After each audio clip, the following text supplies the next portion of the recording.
I got to tell you about the camshaft.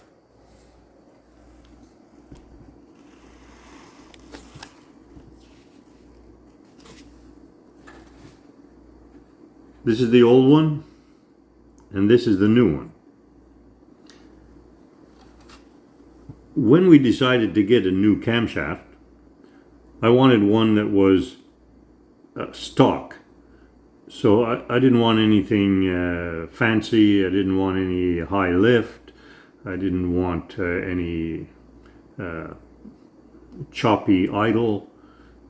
I just wanted a regular from the factory style camshaft.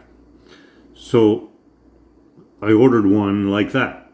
And when it got here, it looked fine, but when I measured the lobes, so when I measured the lobe like this one, then compared it to this one, this lobe was smaller. And it should have been slightly bigger. So the new camshaft was supposed to have a touch more lift, but smooth idle. And there's a million types of camshafts for the small block Chevy. Maybe not a million, but lots.